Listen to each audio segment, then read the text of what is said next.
Carta de Paulo aos Romanos, capítulo 4, a partir do versículo 13. Do 13 até o 17, diz assim: Não foi por intermédio da lei que a Abraão ou a sua descendência coube a promessa de ser o herdeiro do mundo, e sim mediante a justiça da fé. Pois se os da lei é que são os herdeiros, anula-se a fé e cancela-se a promessa. Porque a lei suscita a ira, mas onde não há lei, também não há transgressão. Essa é a razão porque provém da fé, para que seja segundo a graça, a fim de que seja firme a promessa para toda a descendência, não somente ao que está no regime da lei, mas também ao que é da fé que teve Abraão, porque Abraão é o pai de todos nós, como está escrito: por pai de muitas nações te constituí, perante aquele no qual creu, o Deus que vivifica os mortos e chama à existência as coisas que não existem. Pai, nós te louvamos, nós te bendizemos, te damos graça pela oportunidade e o privilégio que nós temos de poder estudar a Tua Palavra, Senhor, de poder aprender com a Tua Palavra. Como eu tenho sempre orado, Senhor, dá aos meus irmãos, dá graça para que possam compreender aquilo que vão ouvir, Senhor. Abra um entendimento para que a palavra seja compreensiva à mente e ao coração deles. Pai, quanto a mim, dá-me graça de ser fiel com a Tua palavra, na exposição da Tua palavra, dar-me sabedoria, poder, Senhor, meu Deus do alto, para transmitir a Tua palavra, Senhor, de maneira que ela seja compreensiva aos meus irmãos, de maneira que ela, Senhor, possa alcançar o coração dos meus irmãos, Senhor, provocando neles a mudança que o Senhor quer operar em o nome de Jesus. Pai, eu te agradeço no nome de Jesus. Amém e amém. Amém, queridos? Então, olha só, uma explicação a vocês, tá bom? À medida que o texto for discorrendo, eu vou usando aqui traduções, tá? Para tornar mais claro aquilo que eu vou ministrar, tá bom? Eu li uma tradução aqui, eu li a revista atualizada aqui na abertura, mas à medida que eu for lendo, eu vou alternando traduções para que isso fique melhor, tá bom? Então, eu não vou estar citando, olha, essa tradução X, aquela tradução Y, mas eu quero que você saiba que há essa alternância nas traduções que eu vou lendo para que se encaixe melhor aquilo que eu estou colocando, tá? Então, eu quero que você tenha isso em mente, para você não pensar assim, eu não estou lendo só uma tradução, e às vezes, você que está aí acompanhando aquela leitura, olha assim, mas o pastor leu um texto no começo, está igual ao meu, agora o que ele leu depois é diferente, tá bom? Então, por causa disso, querido, eu estou dando essa explicação a vocês. Então, vamos lá. Olha só, querido, como tem sido dito repetidamente nas ministrações anteriores, o propósito deste capítulo é provar que a doutrina da justificação pela fé não era nenhuma novidade inventada pelo apóstolo Paulo, tá? A gente vem falando disso constantemente para que você saiba o que está sendo dito e o que está querendo ser mostrado nesse capítulo, tá bom?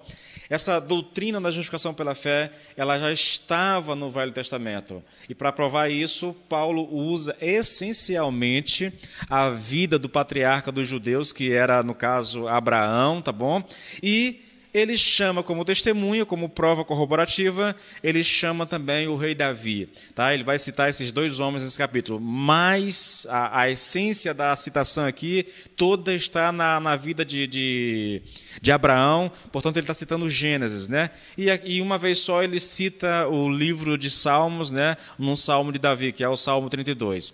A questão que foi levantada era a seguinte: como Abraão foi salvo, né? Como ele foi justificado? Foi por causa de suas obras que Deus o justificou? E qual foi a resposta de acordo com as Escrituras?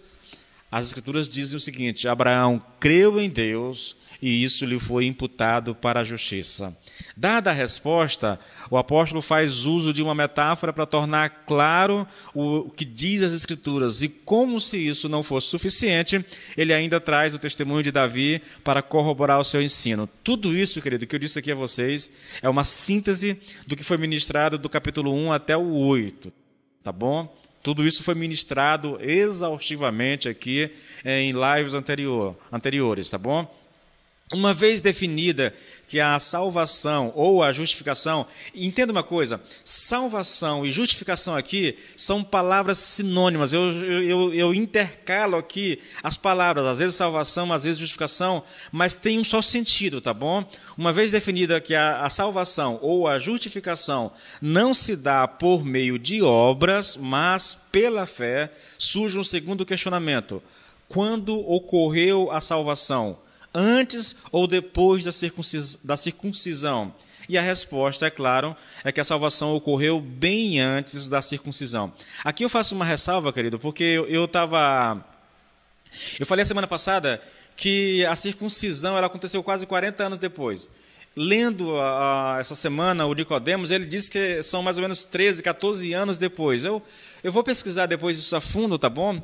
Mas para o argumento isso não tem nenhuma, não faz nenhum, assim, o fato de ser 40 anos depois ou 14 anos depois, isso não muda o argumento e a prova que Paulo estabelece, tá bom? O fato é que a circuncisão veio bem depois, né, da justificação de Abraão, tá bom? Essa é a base da argumentação e a quantidade de anos não importa. Se tivesse sido 2 dias depois, também não importaria, tá bom? Então eu vou só depois confirmar direitinho aqui, né, porque eu li em alguns comentaristas falando de 40, quase 40, Augusto Nicodemos fala aí em torno de 14 ou 15. Eu vou depois me certificar se há um consenso e aí eu trago a vocês, tá bom? Lembrando, o fato de ser 40 ou 14 ou 15 anos não muda o argumento de maneira alguma, tá? A justificação aconteceu antes da circuncisão, tá bom? Agora, no texto que nós iremos estudar, foi o texto lido no começo, temos mais um questionamento, dessa vez com relação à lei. Aí eu cito para vocês o versículo 13 do capítulo 4 de Romanos, que diz assim, olha, não foi por intermédio da lei que a Abraão ou a sua descendência coube a promessa de ser herdeiro do mundo, e sim mediante a justiça da fé.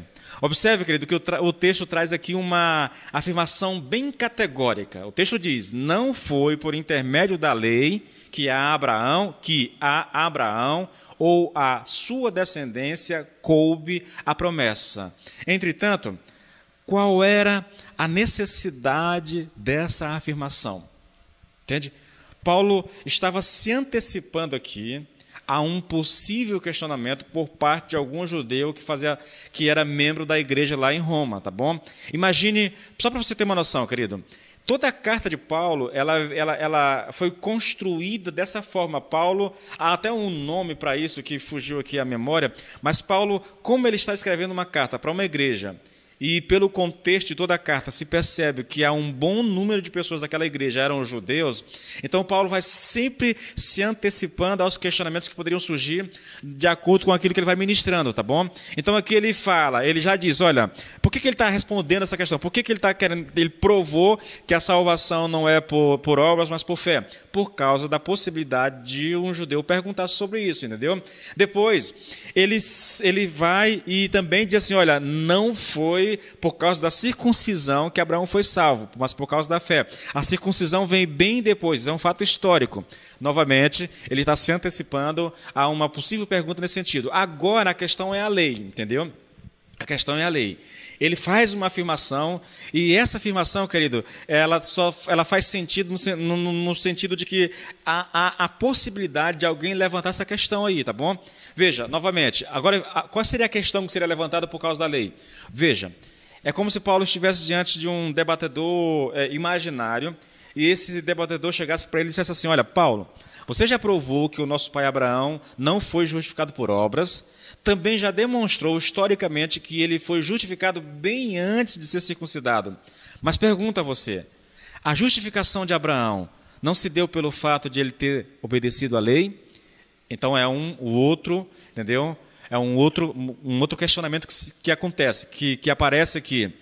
Agora, se você é um leitor da Bíblia, né, e aí eu me refiro aqui basicamente aos irmãos da igreja que estão no desafio de ler a Bíblia, nós já estamos há alguns anos já nesse desafio de todos os anos desafiar os irmãos a ler a Bíblia toda. Então, se você é um leitor da Bíblia e já passou pelo Pentateuco algumas vezes, querido, você sabe que é quase chocante para nós, entendeu? Essa pergunta. Por quê? pelo simples fato de a lei ter sido dada a Moisés 430 anos depois. Então, como é que se perguntaria para Paulo se a justificação de Abraão não se deu pelo fato de ele ter obedecido à lei? Como um judeu poderia pensar que Abraão teria sido salvo por ter obedecido à lei, se ela veio 430 anos depois?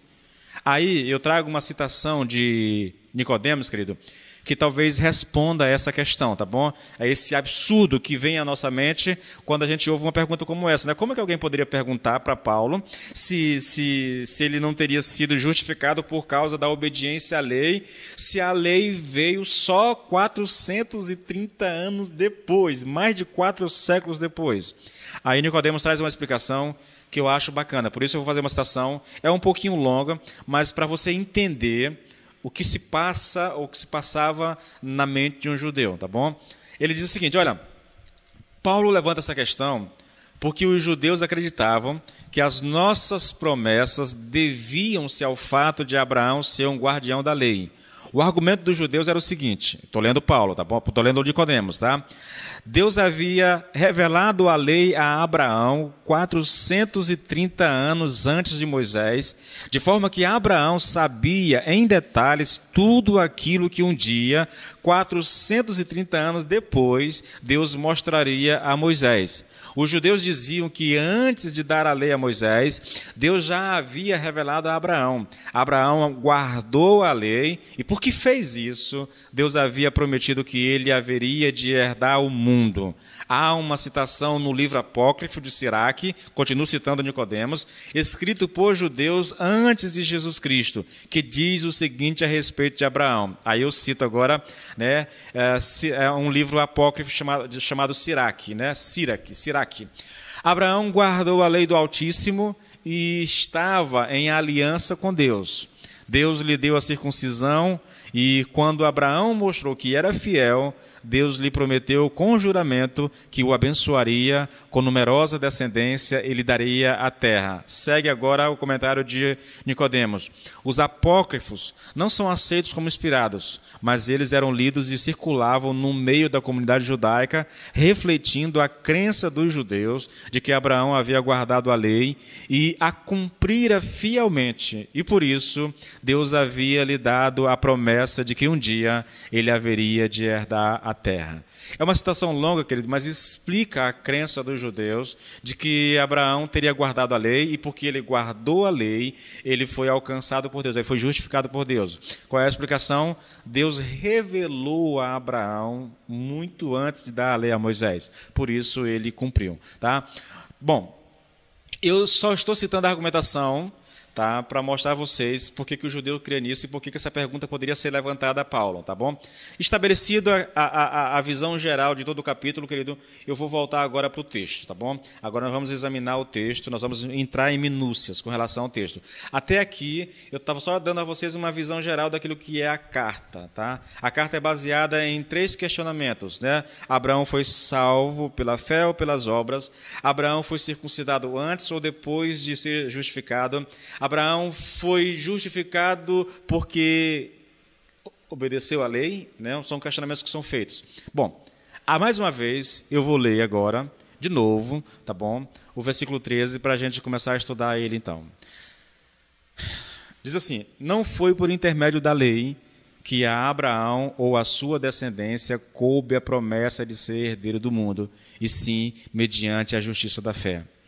A abordagem dessa sessão ela é muito semelhante à da sessão anterior, que nós vimos a semana passada a respeito da circuncisão. Entretanto, queridos, o apóstolo aqui, ele não começa com uma pergunta como começa a outra sessão, mas com uma afirmação categórica, né? Que eu vou repetir mais uma vez. Não foi por intermédio da lei que Abraão e a sua descendência, aliás, não foi por intermédio da lei que Abraão e a sua descendência receberam a promessa de herdar o mundo, mas mediante a justiça da fé. Em outras palavras, a salvação e com ela todos os benefícios de pertencermos a Cristo não acontece por causa da obediência à lei, mas pela justiça que vem pela fé.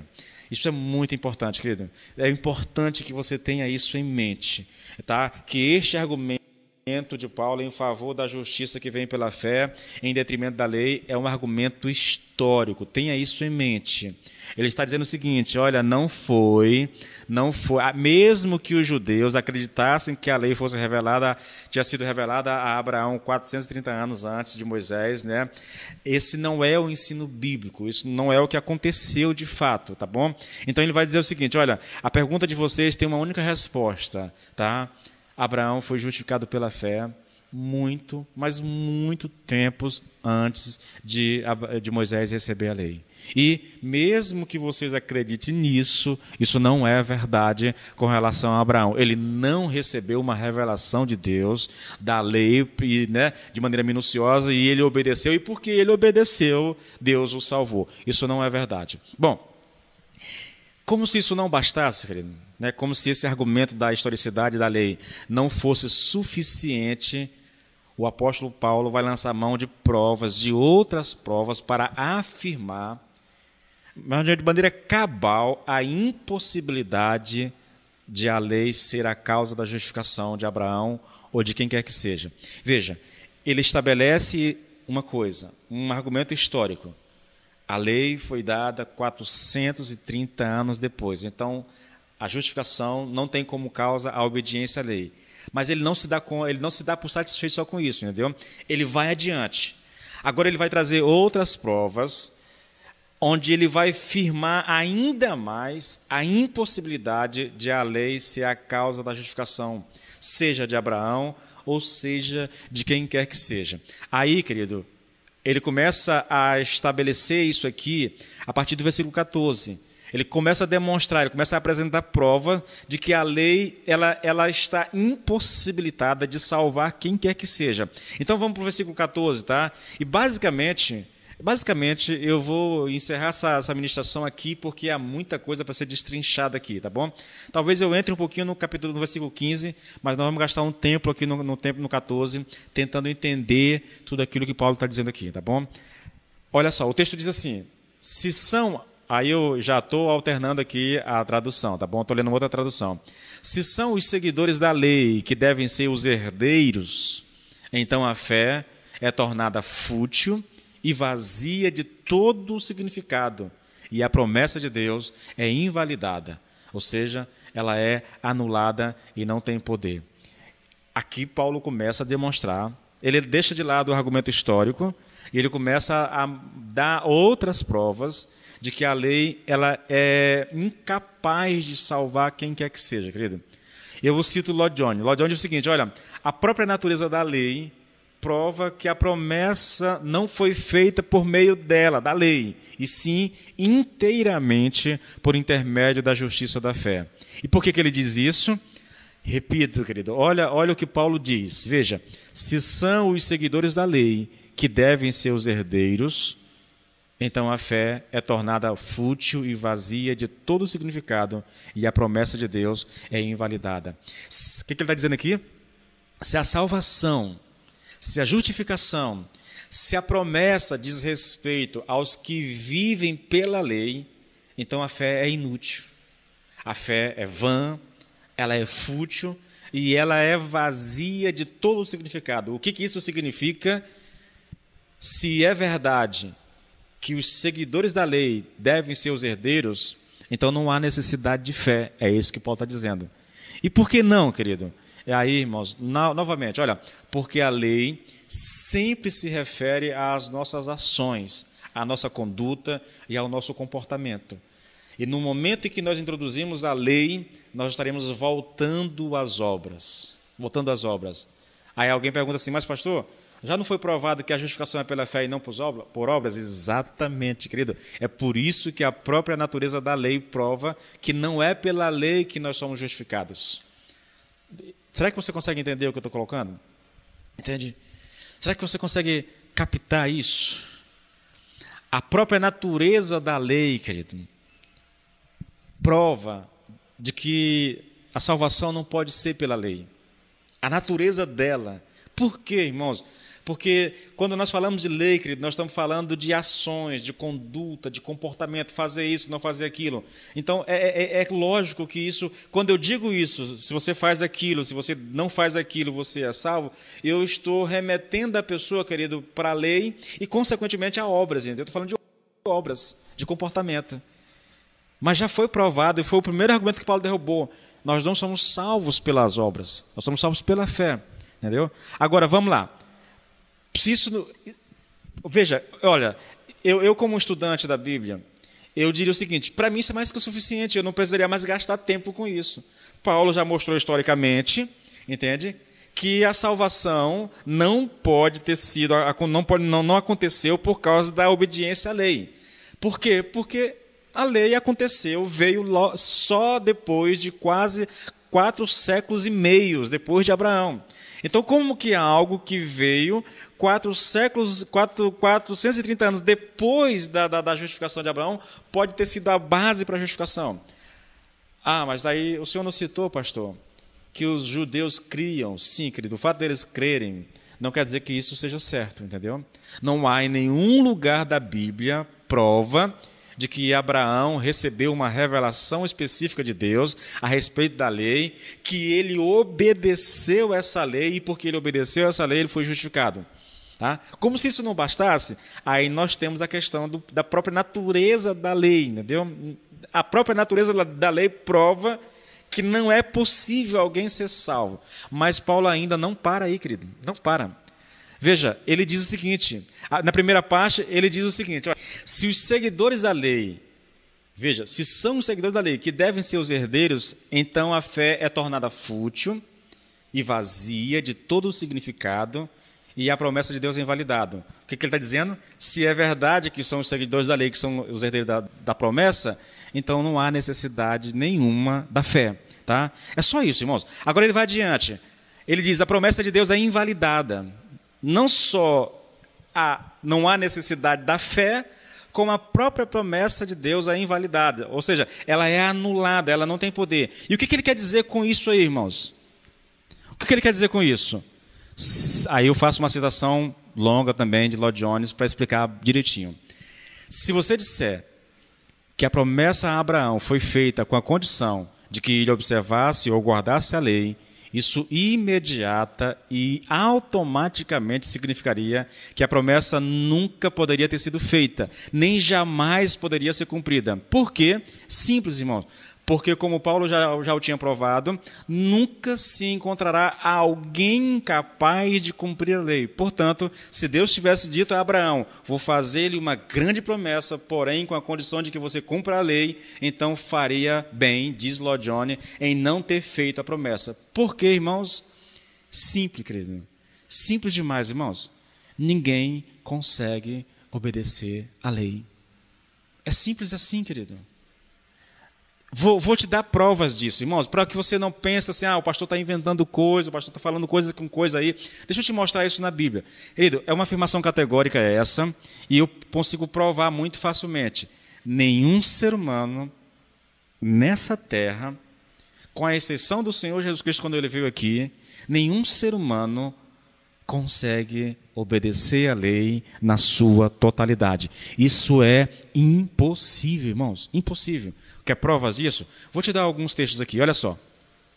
Primeiro, Romanos 3, 19 e 20. Eu creio que isso aqui, só esse texto seria suficiente, entendeu? Para deixar esse assunto calado, mortinho, sem necessidade nenhuma de se esticar essa questão. Mas vamos lá, olha só.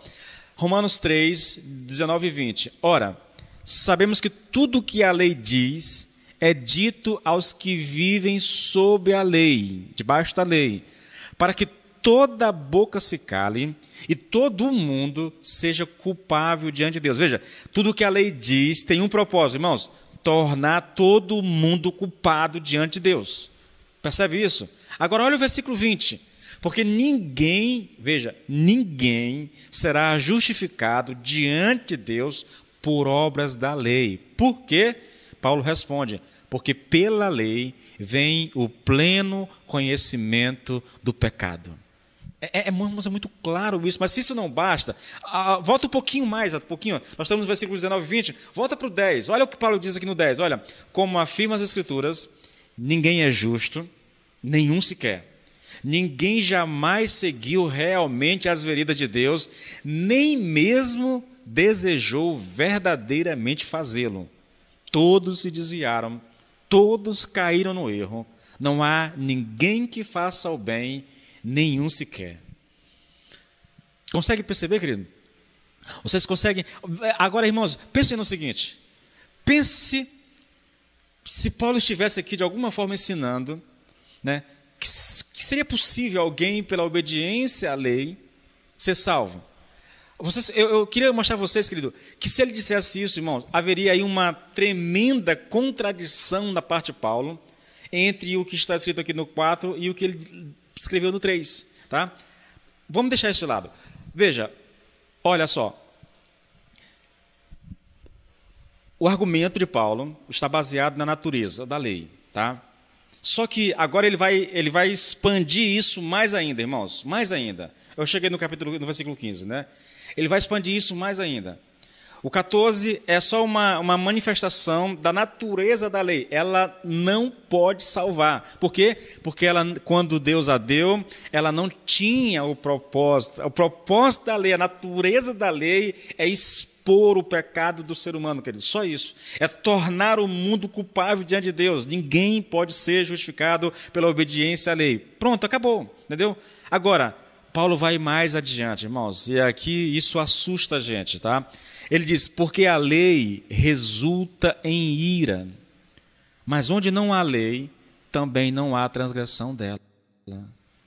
Veja, ele está ampliando a impossibilidade da lei salvar. Ele diz, olha, a lei resulta em ira, querido. Preste atenção nesse argumento, né? Esse é o argumento. Irmãos, isso é muito interessante. A lei resulta. O que significa? Que a lei produz ira, irmãos. É isso que Paulo está dizendo. Por que é impossível para a lei salvar? Porque a lei não foi dada para salvar. A lei produz, ao invés de produzir salvação, de gerar salvação, a lei produz ira, irmãos. Ira. E a ira é exatamente o oposto de justificação. É por isso que é impossível da lei salvar, entende? Eu vou seguir adiante aqui. Vou te mostrar isso, querido. Ira é o oposto de justificação. Vou te mostrar isso, tá bom, tá? Na Bíblia. Vamos para Romanos, capítulo 1, versículo 16, 17 e 18. Esses 3 versículos mostram esse contraste entre a lei, entre a ira e a justificação. Olha só, quem já é da igreja conhece bastante o texto. Então vamos ler mais uma vez. Olha só. Pois não me envergonho do evangelho, porque é o poder de Deus para a salvação de todo aquele que crê, primeiro do judeu e também do grego. Veja, eu não me envergonho do evangelho. Por quê? Porque o evangelho é o poder de Deus para a salvação de todo aquele que crê, primeiro do judeu, também do grego. Ou seja, de qualquer um que crê. Judeu e grego, quem já conhece, judeu e gentio, judeu e grego, são termos sinônimos, entendeu? Ele está falando da humanidade como um todo, entendeu? Porque a justiça, versículo 16, porque a justiça de Deus se revela no Evangelho de fé em fé, como está escrito, o justo viverá pela fé. Agora, olha o versículo 18, querido. A ira de Deus se revela. Veja, assim como a justiça de Deus se revela, a ira também se revela, entendeu? Do céu contra toda a impiedade e injustiça dos seres humanos que, por meio da sua injustiça, suprimem a verdade. Olha, irmãos, olha, eu não vou me ater a isso aqui não, porque isso já foi muito debatido em pregações anteriores minhas, tá bom? Isso está pela internet, eu tenho essas gravações todas. Os irmãos na igreja estão habituados com isso, porque isso foi visto nas células. Então, só uma síntese aqui, olha só. Nos versículos 16 e 17, querido, Paulo anuncia o tema da sua mensagem aos romanos, né?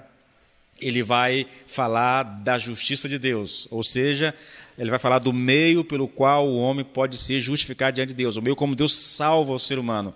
Porém, E isso aqui que é interessante. E é aqui onde está o contraste. Porém, antes de adentrar no tema, ele mostra por que o ser humano precisa ser justificado. E o motivo é que o ser humano ele está debaixo da ira de Deus. Então, de um lado, a justiça de Deus, ou seja, a justificação, a maneira como Deus salva, e do outro lado, a ira. Quem não está debaixo da justiça de Deus está debaixo da ira de Deus. E quem está debaixo da ira de Deus não pode estar debaixo da justiça de Deus. São termos antagônicos, entendeu? São termos antagônicos. Isso é muito curioso, irmãos, e é por isso que eu estou falando. Ira é exatamente o oposto de justificação. Ou você é alguém que foi justificado por Deus, ou você é alguém que está debaixo da ira de Deus. Querido, não é uma questão de concordar ou não concordar, não é uma questão de aceitar ou não aceitar, é uma questão bíblica, tá bom? E quando é uma questão bíblica, como é um ensino bíblico, irmãos, o fato de você aceitar ou não aceitar só tem a ver com você e só vai te causar problema, entendeu? Porque se você aceita o ensino bíblico, o normal é, bom, se eu estou debaixo da ira de Deus, eu preciso de alguma forma sair dessa situação, tá? Então, como é que eu saio disso? Eu creio no Senhor Jesus Cristo, eu entrego minha vida para Ele, então eu sou justificado, tá? É o caminho, é a alternativa. Veja, querido, justificação tem a ver com salvação, ira tem a ver com condenação, tá certo? Agora, vamos lá. Foi dito lá atrás que a lei produz a ira de Deus. Como ela faz isso? Vamos lá. Antes de responder, irmãos, é necessário que você tenha em mente que a ira de Deus significa condenação, significa punição, significa sofrimento. Entretanto, querido, e aí eu quero fazer um esclarecimento a você, e eu vou gastar um tempo com isso, a despeito de este ser o significado de ira, condenação, punição, sofrimento, nem sempre, irmãos, a primeira manifestação da ira se dá por meio dessas coisas. Eu quero abrir um parênteses aqui, querido, para explicar algo a vocês que eu considero muito importante, irmãos, mas muitíssimo importante. Na mentalidade do povo de Deus, há um seguinte pensamento: se um homem está passando por algum tipo de crise, é porque Deus está punindo ele, castigando ele. É porque ele fez alguma coisa de errado. E Deus está lá. Veja, eu trabalhei isso um pouco na igreja do ano passado, né, com uma perspectiva um pouco diferente. Mas eu queria mostrar a vocês uma coisa interessante, irmãos. Nem sempre o fato de alguém estar padecendo alguma coisa é fruto dessa ira de Deus, entende? A ira de Deus, querido, quando ela se manifesta na vida do ser humano, e eu vou usar a Bíblia para te mostrar isso, a primeira manifestação dela não é o castigo. O castigo vem, querido, depois, lá depois, tá? Mas a primeira manifestação da ira de Deus não é exatamente isso. E é capaz de você se chocar com o que você vai ouvir aqui, tá bom? E talvez você até me considere assim um pouco blasfemo, um herege, ou algo dessa natureza, tá? Mas eu vou tentar te mostrar algo interessante. Primeira coisa, quando a ira de Deus se manifesta na nossa vida, nem sempre se manifesta com juízo.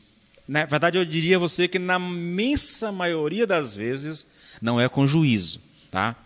Vamos lá, como é que acontece isso? Vamos para a Bíblia, Romanos 1, 23 e 24.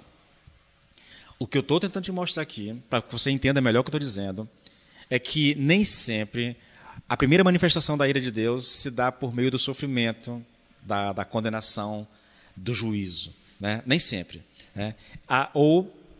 A menos que você entenda juízo um pouquinho diferente do conceito geral que se tem, tá? E eu vou explicar isso a você agora. Romanos 1, 23 e 24 diz assim, olha, trocaram a grandeza do Deus imortal por imagem de seres humanos mortais, bem como de aves, animais e répteis. Por isso, porque o homem fez isso, né, Deus o entregou aos desejos pecaminosos de seu coração, como resultado, praticaram entre si coisas desprezíveis e degradantes com o próprio corpo. Esse é o primeiro texto.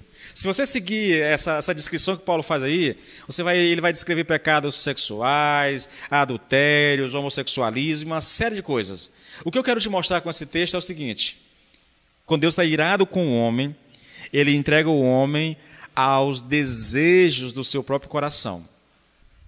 Isso significa uma busca desenfreada pelo prazer, sem consciência de culpa mais, sem crise de culpa, tá bom? Olha o segundo texto. Salmo 81, versículo 10 até o 12. Ouça, eu vou ler lentamente para você prestar atenção no que você vai ouvir. Eu sou o Senhor, o seu Deus, que tirei Israel da terra do Egito. Ainda sou capaz de lhes dar tudo o que vocês quiserem. No entanto, o meu povo não quis me dar ouvidos. Israel não quis obedecer-me. Por isso, ira de Deus. Mas como é que se manifesta a ira de Deus? Vou deixar os israelitas teimosos fazerem a sua própria vontade e seguirem seus caminhos errados. Veja como é que se manifesta, irmãos. Olha como isso é curioso, querido. Não quer ouvir não, né? Não quer obedecer não, né? Tudo bem. Então vai, faça o que te der na cabeça. Fique à vontade. Peque à vontade. Tá? É mais ou menos isso, querido. Olha, 2 Tessalonicenses, capítulo 2, novamente do versículo 10 ao 12. Olha só. Ele, está falando aqui do anticristo que virá, né? Do homem do pecado que virá. Ele enganará completamente aqueles que estão perecendo, porque rejeitaram a verdade, recusaram-se a crer nela e a amá-la, e a deixar que ela os salvasse. Olha que coisa interessante, irmãos. Veja, o anticristo, o homem do pecado, o homem iníquo, da iniquidade, são termos que são dados aqui para essa figura. Ele vai enganar, entendeu? Ele vai enganar as pessoas que rejeitaram, que desprezaram, que se recusaram a crer na verdade, que se recusaram a amar a verdade e se recusaram, querido, a deixar que a verdade os salvasse. Ah, não quero ouvir, não quero saber, não me importa esse negócio, para lá com esse negócio de Bíblia, para lá com esse negócio de Evangelho. Portanto, porque fizeram isso, porque agiram dessa forma, Deus permitirá que eles creiam nessas mentiras do anticristo por meio do seu poder sedutor, e todos eles serão julgados com justiça por terem crido na falsidade, rejeitando a verdade e sentindo prazer na injustiça. Biblicamente falando, a manifestação da ira de Deus não tem a ver, no princípio, com o sofrimento, mas com a retirada de todas as travas que impedem o pecado de exercer plenamente o seu controle sobre o ser humano. Só depois que estas travas são removidas e o homem mergulha de cabeça na prática do pecado, é que o sofrimento se abaterá sobre ele. É possível dizer, guardadas as devidas proporções, por favor, não me chame de herege, que a manifestação da ira de Deus, no princípio, pode proporcionar ao homem muito prazer. Olha que coisa assustadora, irmãos. Olha que coisa... irmãos, é assim que nós interpretamos esses versículos lidos aqui. Em Salmos, em Romanos, em Tessalonicenses, entendeu? Deus tira, irmãos, Deus tira do ser humano as travas que o impediam. Quais são essas travas? Quando eu preguei isso há um tempo atrás, há 4 anos atrás, eu não lembro exatamente há quantos anos atrás eu preguei. Quando eu preguei isso, irmãos, quando eu fiz uma exposição detalhada desse texto, eu comparei o homem debaixo do pecado da seguinte forma. Imagine um cara que está dentro de um carro descendo uma ladeira, entendeu? E do lado do motorista está lá o Senhor pisando no freio para que aquele carro não ganhe velocidade e aquele camarada se estatele lá embaixo, se arrebenta lá embaixo, entendeu? E o homem vai, e, tipo assim, e Deus está ali pisando no freio e o homem pisando aqui no acelerador, querendo adrenalina, querendo sentir prazer, querendo sentir emoção, e o Senhor pisando no freio. Até que chega uma hora e Deus diz assim, bom, é isso que você quer, meu filho? Então tá bom, deixa eu sair do carro, siga a sua viagem sozinho. E aí o camarada se arrebenta lá embaixo, entendeu? É mais ou menos isso, querido, que eu estou querendo ensinar a vocês com relação ao pecado e às obras. Eu sei, quando eu estava pensando sobre isso, quando eu estava escrevendo sobre isso, eu sabia que eu ia deixar um pouquinho o texto de lado. Depois eu volto para o raciocínio. Mas eu queria falar um pouquinho sobre isso, irmãos. Esse é um assunto que me deixa pensativo. Há 4, 5 anos atrás, eu disse, pregando nesse texto, que o Brasil estava debaixo de um juízo de Deus. Falei isso escancaradamente, várias vezes. Tenho isso gravado, entendeu? Que o Brasil estava debaixo de um juízo de Deus. E que todas as travas sociais que põem um certo freio no homem estavam sendo removidas pelo Senado, entendeu? Pela Câmara dos Deputados. O Brasil, ele vinha mergulhando, irmãos, continua ainda, entendeu? Eu acredito que nós estamos debaixo de um juízo severo de Deus. O Brasil vem mergulhando, querido, em pecados cada vez mais grotescos. Grotescos. Os políticos, não todos, mas a imensa maioria dos políticos vem cada vez mais aprovando leis que dão liberdade ao homem de fazer o que quiser, de pecar à vontade, sem crise na consciência, porque agora é lei, entendeu? Eu estava falando sobre disciplina dos filhos na igreja domingo passado.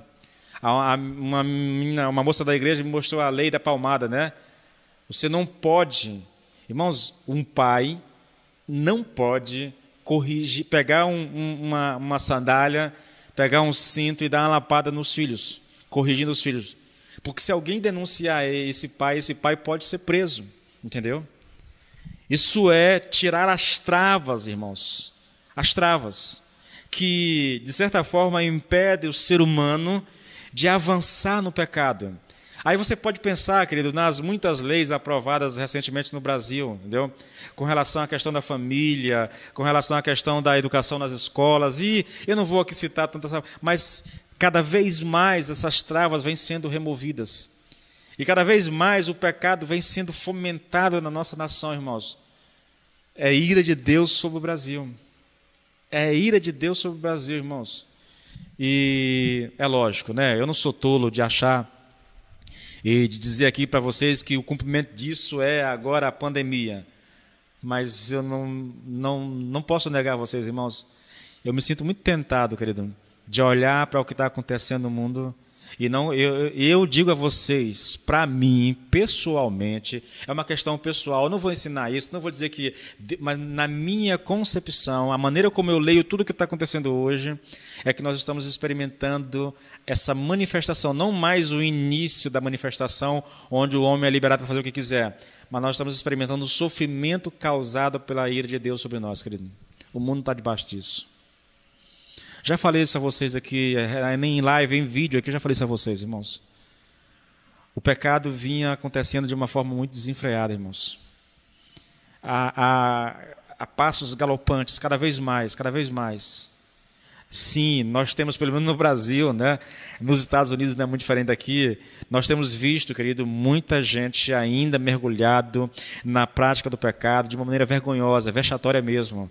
Irmãos, quando um político, ouça isso, quando um político que recebe dinheiro do governo federal para investir em algum tipo de contenção do vírus, em algum tipo de tratamento, em algum tipo de ajuda para socorrer as pessoas que estão doentes, querido. E você vê o governador, como eu vi, irmãos, recentemente, o cara vai comprar um respirador que tem o preço de mercado aí, por causa dos preços, né, avaliado aí entre 60 e 75 mil reais. E um governador compra esse mesmo respirador por 170 mil reais, ganhando mais de 100 mil reais num único respirador.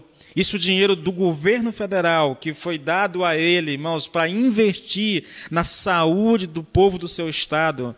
Irmãos, que nome que a gente dá para isso? Qual o nome que a gente dá para isso?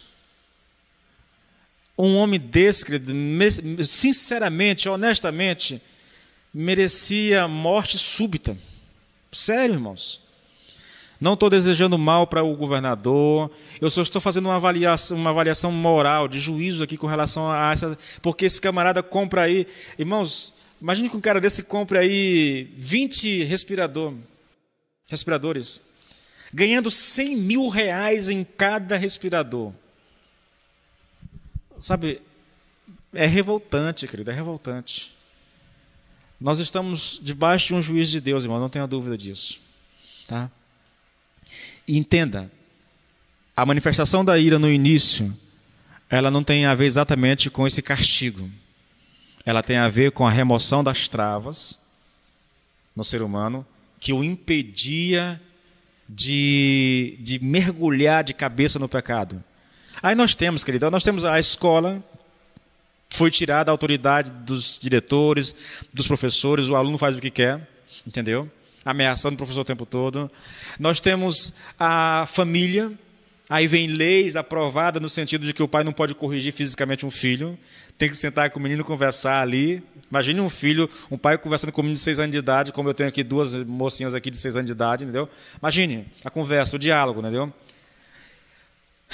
Nós temos a polícia, que agora com esse negócio de pandemia, irmãos, eu sei que não são todos, irmãos, eu sou a favor da polícia militar, da polícia, mas o que nós temos visto nas redes sociais, da atitude dos policiais, irmãos, é uma coisa absurda, querido, é uma coisa assim, que deixa a gente indignada, que deixa a gente chateada, entendeu?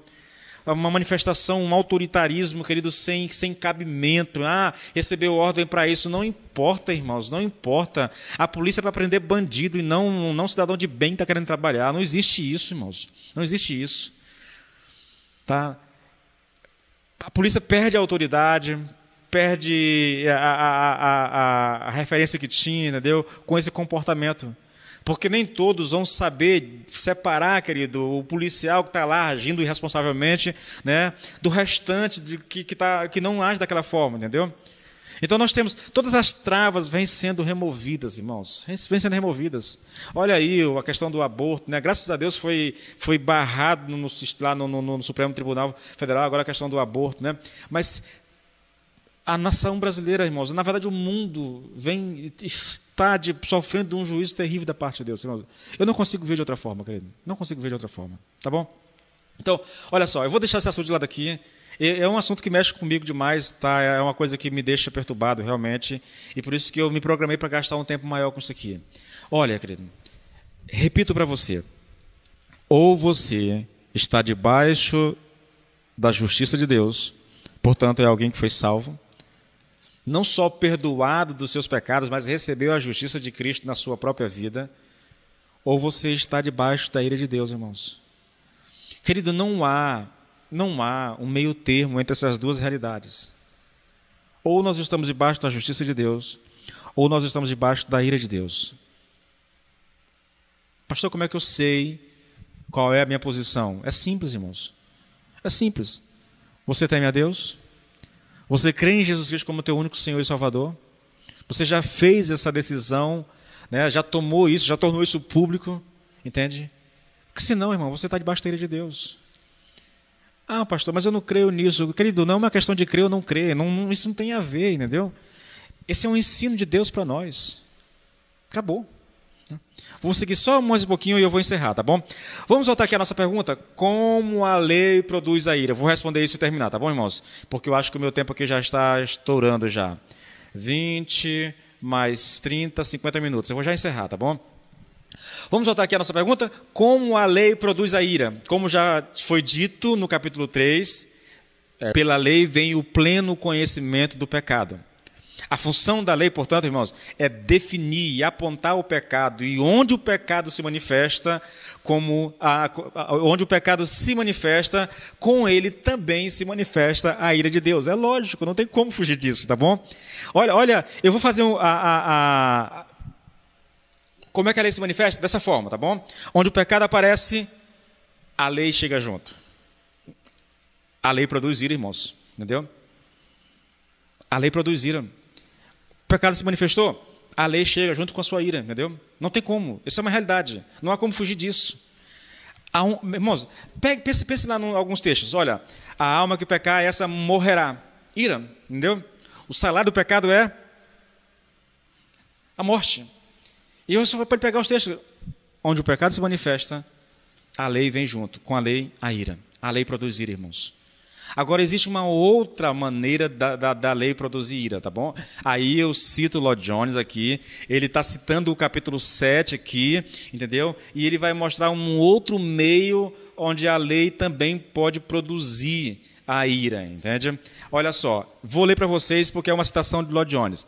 Apesar da lei ser em si mesmo santa, boa e pura, visto que eu sou carnal e pecador, ela se torna morte para mim. Veja, porque eu sou um pecador, a lei, mesmo sendo uma lei boa, santa e pura, ela se torna morte para mim. Como? Aí o texto responde: ao ordenar-me que eu não faça uma coisa, a lei provoca em mim um anseio por fazer exatamente aquela coisa, né? Aquela coisa que foi ordenada para que eu não fizesse, né? Pelo fato de eu ser pecador, querido. Quando a lei vem e me diz, você não deve fazer isso e aquilo, ela dirige a minha mente para aquilo. E porque a minha natureza é pecaminosa, cria em mim o desejo de fazer. Assim, em certo sentido, a própria lei de Deus, que proíbe o pecado, acaba nos levando a pecar. Irmãos, isso é muito simples. Imagine que eu sou pastor de jovem, estou pregando no culto de jovem, e estou ensinando a Bíblia e diz assim: jovem, não transe com a sua namorada. O que eu estou fazendo? Eu estou citando a lei de Deus, irmãos. A proibição, por causa da natureza pecaminosa, é um convite a fazer aquilo que está sendo proibido. Quem nunca passou por essa experiência, irmãos? Está caminhando, de repente encontra um jardim bonitinho, grama verdinha, e está lá uma placa: proibido pisar na grama. Qual é a vontade que vem imediatamente? De pisar na grama. É isso que ele está falando. Olha, veja, de novo, querido, ao ordenar-me que eu não faça uma coisa, a lei provoca em mim um anseio por fazer exatamente aquilo que foi ordenado que eu não fizesse. Entende? É nesse sentido, querido, que a lei de Deus, ao proibir, ela acaba me instigando a fazer. O problema não é a lei. Paulo diz, ela é santa, ela é boa, ela é pura. O problema, querido, é minha natureza, entendeu? Esse é o problema, minha natureza. Bom, querido, olha só, eu não vou mais insistir aqui por causa do nosso horário, mas veja, tudo que nós falamos aqui, irmãos, primeiro, a lei não pode salvar. Não pode ser a causa da salvação. Simples, irmão, simples. Por quê, pastor? Porque a lei foi dada mais de 4 séculos depois que Abraão foi justificado. Ela não pode ser a causa, tá? Segundo, a natureza da lei, irmãos, ela impede, a lei não foi dada para salvar, a lei foi dada para apontar o pecado, querido. Então ela não pode salvar, entendeu? A lei produz ira, irmãos, ela não pode, de maneira alguma, ser a base da nossa salvação, entendeu? Porque ela produz ira. Queridos, como eu gostaria que vocês entendessem essas coisas. Eu sei que talvez a explicação não seja... Poderia ser melhor, irmãos, mas é porque é um texto, eu acho complicado isso, entendeu? Explicar Romanos, são muitos detalhes, irmãos, são muitos detalhes, e um detalhe me leva para uma situação completamente diferente, acaba, quando eu volto, parece que a gente não consegue voltar mais para o mesmo raciocínio, tento fazer um esforço para não perder a linha de raciocínio, por isso que eu faço essa recapitulação no final, entendeu? Para que você tente manter aquilo que vem sendo ensinado, né? O nosso argumento aqui é só esse: a lei não é a base da nossa salvação. Queridos, grave isso. A salvação, ela só é possível por meio de Jesus Cristo. Obras, circuncisão, nada disso. Olha, trazendo para os nossos dias, querido, o fato de você pertencer a uma igreja não te dá a salvação. O fato de você ser batizado não garante a salvação. O fato de você ceiar não garante a salvação. O fato de você ser dizimista, o fato de você estar envolvido no ministério, o fato de você pregar o evangelho, nada disso te dá a garantia de salvação, irmãos. Tudo isso é bom, tudo isso é necessário. Os crentes em Cristo Jesus, aqueles que foram regenerados, são convidados a essas práticas, são incentivados a essas práticas, mas eles não podem nunca colocar a esperança deles nessas práticas, irmãos. Por quê? Porque nós não somos salvos por obras. Nós não somos salvos porque obedecemos a esse ou aquele mandamento, porque fazemos isso ou aquilo, ou porque deixamos de fazer isso ou aquilo. Nada disso nos dá direito à salvação. A salvação vem pela fé em Jesus Cristo. Esse é o ensino, querido. Esse é o ensino de Paulo. Ele está usando todo o capítulo para deixar estabelecida essa verdade de uma vez por todas no coração das pessoas. Salvação vem por causa de Jesus Cristo. Aí eu cito para terminar um texto que eu amo demais, demais. Aquele que não conheceu o pecado, Deus o fez pecado no nosso lugar. Deus o fez pecado. E mais ainda, querido, mais ainda, entendeu? Uma vez que ele fez Cristo pecado no nosso lugar, agora, porque nós estamos em Cristo, porque nós cremos em Cristo, nós somos feitos justiça de Deus. Oh, querido, essa é a verdade mais excepcional, mais extraordinária, mais importante de toda a Bíblia. Creia nisso, querido, e você encontrará salvação em Jesus Cristo. Amém? Vamos orar ao Senhor. Pai, te louvamos, te bendizemos, te damos graças, Senhor, meu Deus, por esse tempo sendo expostos à Tua Palavra. Senhor, muito obrigado pela Tua Palavra, Senhor, porque ela é a verdade e é a verdade que nos liberta, que nos transforma, Senhor. Ela é a verdade que nos chama para viver uma vida de santidade, de obediência, Senhor. Por isso, dá-nos a graça, Senhor, dá-nos a compreensão dessas verdades em nossas vidas, em o nome do Senhor Jesus. Amém e amém.